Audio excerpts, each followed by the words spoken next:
It's difficult to explain how one feels after this event, trying to process that you did travel back in time, but for the world to continue working without all sorts of paradoxical laws collapsing the fabric of space-time, you also didn't.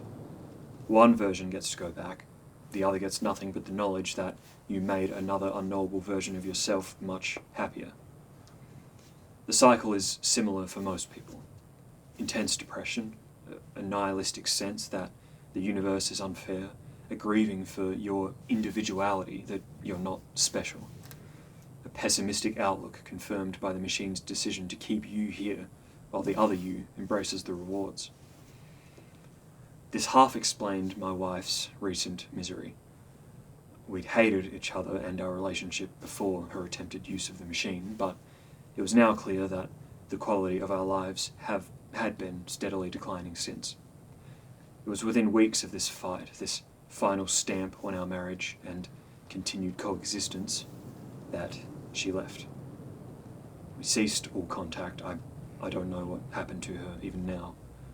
I hope she found happiness, truly. I know that she did in some way.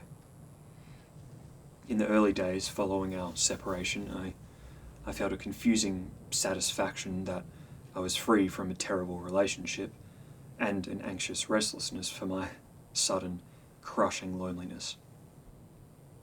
I hated my job, my co-workers, the few friends who bothered to keep me in their lives. I hated everything and everyone, really. Without someone obligated to be in my presence, I had no outlet to express this hatred of the world, and so that hatred turned inwards. I'll spare you the details of this dark period. I later vowed never to return to that place. And the first step of that vow was to do something I never thought I would have done, but I truly believed would radically fix all my problems, with the added cherry on top of spiting the woman who'd left me.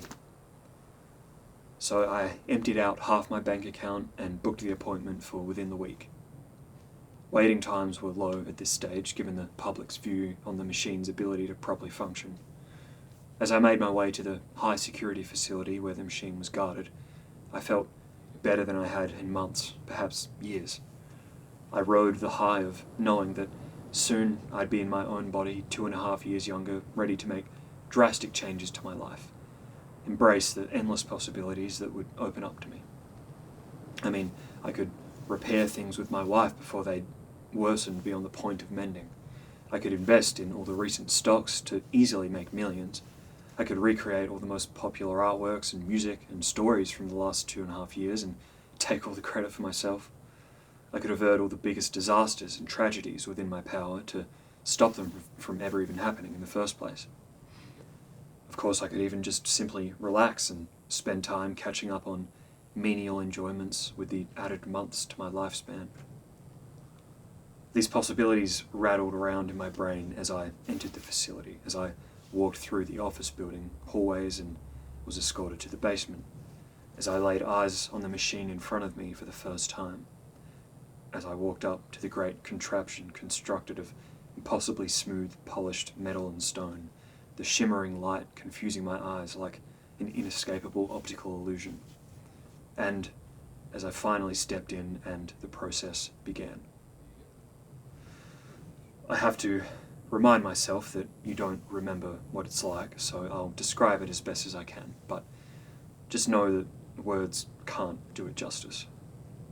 The machine began with an eerily silent tremble, and as that trembling grew, it spread throughout my own body. My very cells and atoms rumbled against each other.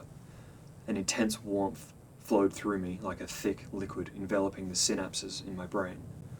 I lost all sense of self, of feeling or thinking, became a vessel for intense, vibrating heat that built and built beyond the point of comprehension. I can't say how long it all lasted, but they say it's no more than a 30-second process. When that endless 30 seconds was over and it all died down, I came back to myself, took a deep breath, and was ready to begin my new life.